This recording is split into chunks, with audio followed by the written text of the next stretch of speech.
Jack Nicklaus on the course. Vin Scully on the mic. The 1980s. Need we say more? Since this week may be the last time Glen Abbey GC plays host to the Canadian Open, we decided to revisit a memorable edition of the country's championship at the Oakville ONT track. Glen Abbey is Nicklaus' first ever solo design, and while it was intended to be the full-time home of the Canadian Open, the course's owners announced plans for development last year, meaning this 2018 edition could be a swan song. So, let's head back to 1981. This was a very different time. The legendary Scully was covering not only baseball but also a fair bit of golf. The Open was a big and important tournament on tour, and Glen Abbey played tough. Highlighted by Vin Scully's call, here are 5 highlights from the 1981 Canadian Open. The Golden Bear effect heading into this tournament. Nicklaus had placed second at the Canadian Open 4 times but never won it. To say the crowd was pulling for him is a massive understatement, with huge galleries cheering every time his name showed up on the leaderboard. And you had to figure maybe Nicklaus would win it at the very course he designed, even if he was honest about the conditions at Glen Abbey, where many greens were in rough shape. "It stinks," he'd said earlier in the week. Still, Nicklaus was, as usual, in the hunt. And Scully and the CBS crew captured the drama beautifully. On 15, Nicklaus sits 2 strokes back of the lead and needs a birdie to pull within 1.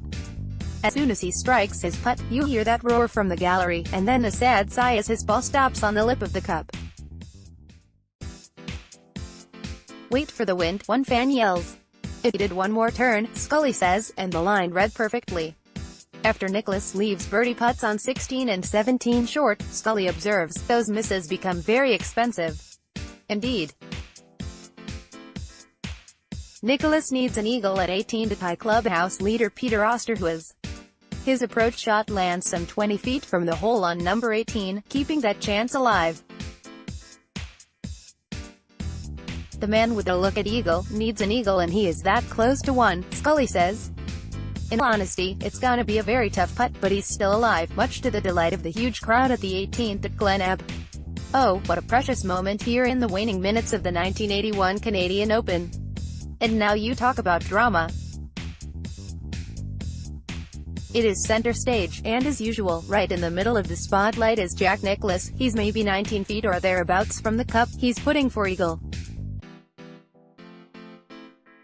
If it goes in, he's at -4. He's caught Peter Osterhuis. If it doesn't and if he winds up with a birdie, it is conceivable that for the 5th time in his career he would finish second at the Canadian Open. Nicklaus' putt comes up short, and he taps in for birdie. In 1981, he was second for the 5th time at the Canadian Open. Nicklaus would never win it, finishing second 7 times in all.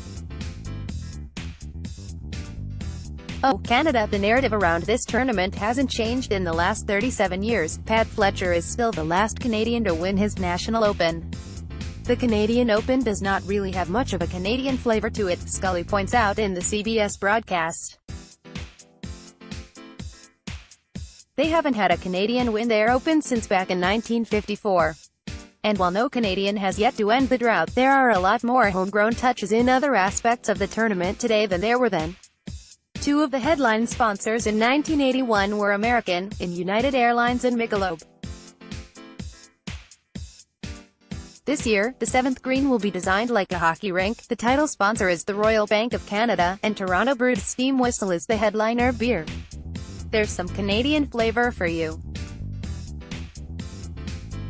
Also, homegrown players like David Hearn, Adam Hadwin and Mackenzie Hughes are just a few of the Canadians in the field who could end that drought at their National Open. Fashion-forward Ricky Fowler would have had some competition for best dressed had he played around this time, because colorful slacks were aplenty. This was the 80s, after all. Tom Kite, who took 3 weeks of vacation before this tournament, definitely wins for best cool guy look, with his glasses and visor and checkered purple and white pants. He's basically still on vacation, yet he manages a top 10 finish. Tom Kite at the 1981 Canadian Open. You'll also see purple and yellow slacks in the field, a good many other patterns, and a lot of pastels, which we hear are in these days. Everything old is new again, after all. CH changes. The old school graphics are really sweet on this broadcast, and the one that really catches your eyes is the total percent winner's share. Yes, this was 37 years ago, and we know all about inflation and how sports have become big business. Still, check this out, a breakdown of the total purse at the 1981 Canadian Open. Peter Osterhuis took home $76,500 for the win. Last year, Jonathan Vegas earned $1.08 million. Martin Flores, who finished T19, earned $75,300. The total purse was $425,000 in 1981, and today, it's $6.2 million. Told he'd earned $76,500 for the win, Osterhuis said, "That's quite something, that's about 4 times what I won so far this year," and then he laughed. The other big change is the course itself, which has become a lot more forgiving over time. Osterhuis finished at 4 under for the win, while Vegas carded a 4-round score of 21 under in 2017. Thank your lucky stars for Scully. Hearing Scully call this tournament, you have to wish the 90-year-old would come out of retirement. While he was known as the longtime voice of the Los Angeles Dodgers, Scully covered golf in the 70s and 80s, and contributed to Masters coverage from 1975 to 82. His dulcet tones are perfection, and he's so quotable. At one point he compares the tournament to an Agatha Christie novel, with just one golfer left to challenge for the win.